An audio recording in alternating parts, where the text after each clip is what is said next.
My parents would have described me bull in a china shop type. So I would run around, very high energy. I tried pushing the boundaries a lot.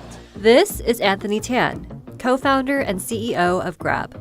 If you've ever had to hail a ride in Southeast Asia, chances are it was through Grab. But this is more than the region's Uber. Grab has become a super app that's listed on the Nasdaq. The company has built itself into the very infrastructure of 8 major Southeast Asian countries, providing day-to-day services to over 35 million users and a source of income to more than 13 million drivers and merchants as of 2023.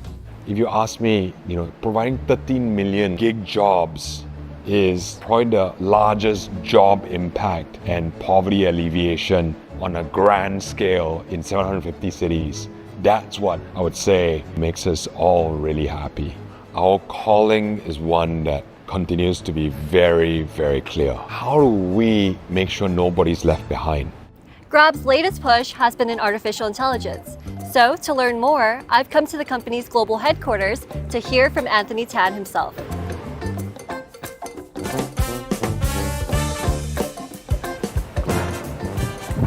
Hello. Hi, Anthony. Welcome. Thank you very much. Yeah. So how often do you drive for Grab? Not that often. I wish I could drive a lot more. And the learnings, like in certain buildings, the security treats you like real second-grade citizens. It really feels awful. And that's when you really have a much better appreciation of the everyday pains they go through. Do I get 5 stars? 5 stars. And a tip, yeah. Good, generous customer. Life advice I from know. Anthony Tan. Exactly. There are 3 numbers to look out for in Grab's story.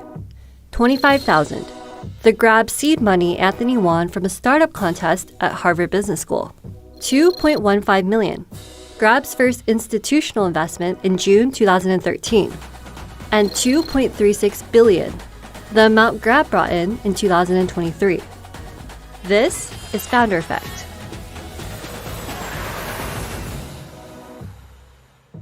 Anthony grew up as the youngest son in one of Malaysia's wealthiest families. His grandfather founded Tan Chong Motor, one of the biggest automobile distributors in the Southeast Asian nation. But Anthony's claim to fame came decades later. I've seen how my parents worked really, really hard, non-stop. My father used to remind me, your grandfather beat this into our heads and now it's our turn to beat it into yours, which is you can sleep all you want when you're dead. So it wasn't like they took things as if they're entitled. In fact, they saw it as if you're given so much, more is expected from you than the average Joe out there. So make sure you push hard.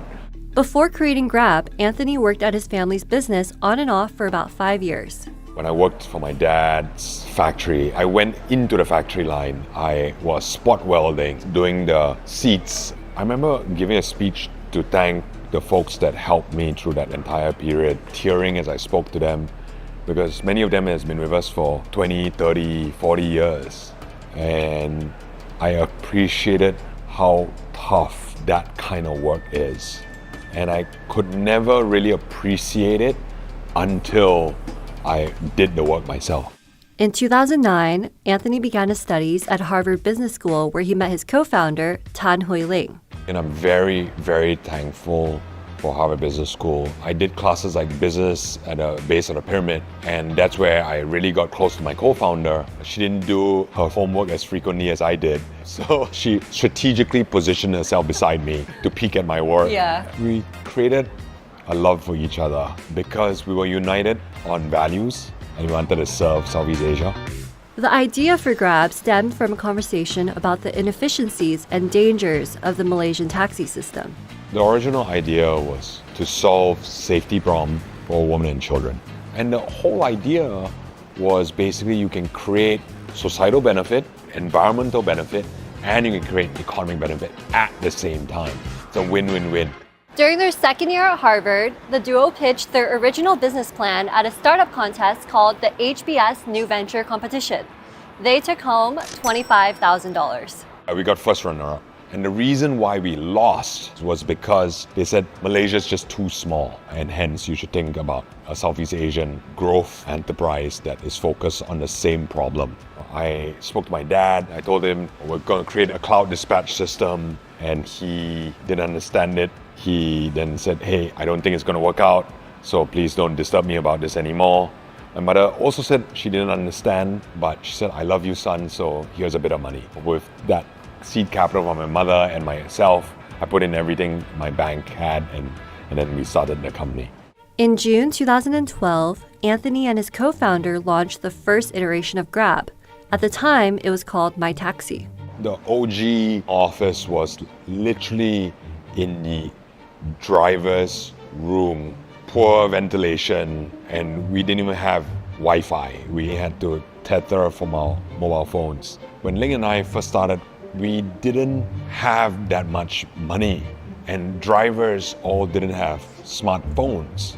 I remember going to the early days of a very big Korean phone company that helped us, and it was part of the ESG team that said, you know, we will help you with a first set of phones. We could take these phones and then we microfinanced it to our drivers. There were times when we were nearly ran out of funding. So I am grateful that people took bets with me and on me, but it is a journey of suffering. Just 1 year after Grab's launch, the company received its first institutional investment of over $2 million from Vertex Ventures. So when you decided to leave the family business, how did that conversation go? Oh, it was tough. I'll never forget that. I mean, it was this idea of like never being enough. My dad disowned me. It was hard, right? Being taught all your life that you're gonna go back to the family business and help the family. My dad used to tell me, you're useless, you know, you don't deserve to have the family name. I would say, in a weird kind of way, I'm grateful because it helped me realize I had no other option but to make it work. CNBC reached out to Anthony's father via his company for comment. We did not hear back before publication. In 2016, the company rebranded from My Taxi to Grab and hit unicorn status, a startup valued at over $1 billion.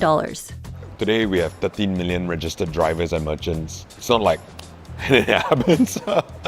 It was really tough. I mean, I remember in Ho Chi Minh, you know, we couldn't afford to get drivers. So at like 3 or 4 in the morning, we realized, hey, taxi drivers would go to outside gas stations to drink coffee. So we could afford with a very kind auntie, and she let us sponsor the entire coffee canister. And it would give free coffee to the taxi drivers. And that was when we pitched hard about our driver application. It was that constant pitch of why we're different. And today, as I said, many still stay until now because they said you don't only walk the talk, you run the talk. And that's been consistent.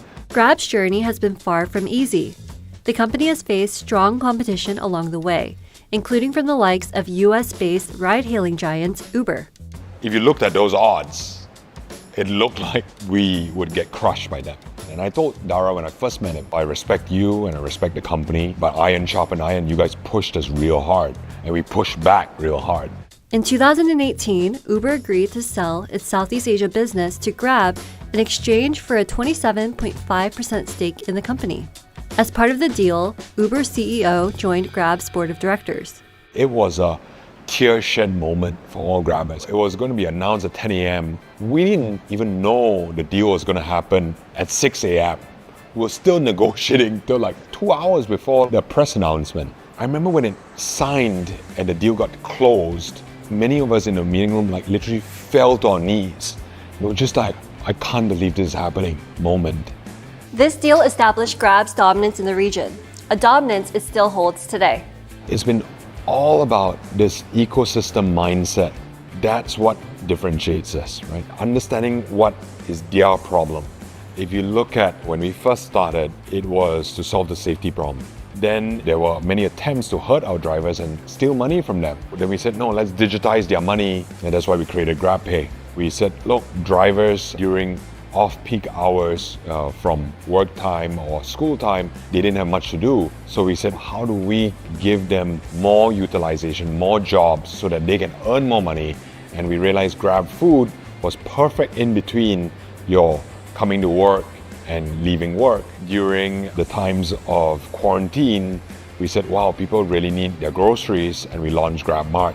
People may say, hey, Anthony, you're just serving a niche. Well, it's a big niche that has a very poorly underserved market. In December 2021, Grab made history after going public in the US in what was, at the time, the world's largest SPAC deal. Did you ever anticipate that Grab would become as big as it is today? I literally just had this conversation with my mom last night. We didn't. None of us did. We were happy to be a 100 million ringgit company. Currently, Grab is zeroed in on AI. The company is set to launch a new voice assistant feature in 2024 designed with visually impaired users in mind. It is a major shift from web to mobile. So one, it's really getting our own folks leveling up in this new way of working, this complete change in customer experiences. Second is then seeing how it's forming and recreating total new solutions that customers has never seen before. If you could go back and talk to a younger version of yourself, what advice would you give him? It's gonna be really hard. Honestly, maybe it was ignorance is bliss. And if I knew it was gonna be so hard, I'm not sure if I would have done it. But is it extremely rewarding? Look, I got the longer end of the stick, so yes, I would have done it again. But there are many who weren't as blessed. If you're ever to start again, or you're starting for the first time, be very clear. Like, it has to be your life calling. I really mean it.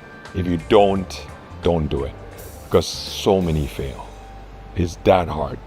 And lastly, this is more of a personal question, but how does your dad feel now that Grab's become so massive? Well, the reality is he hasn't spoken much to me yet.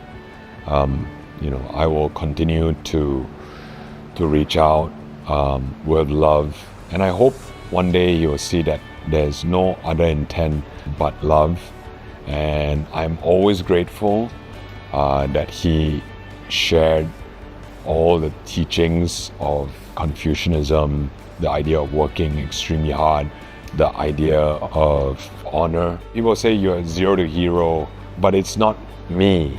It's all these sort of unnamed heroes and angels that literally help prop me up, and I literally stood on the shoulders of giants to get to where we are today.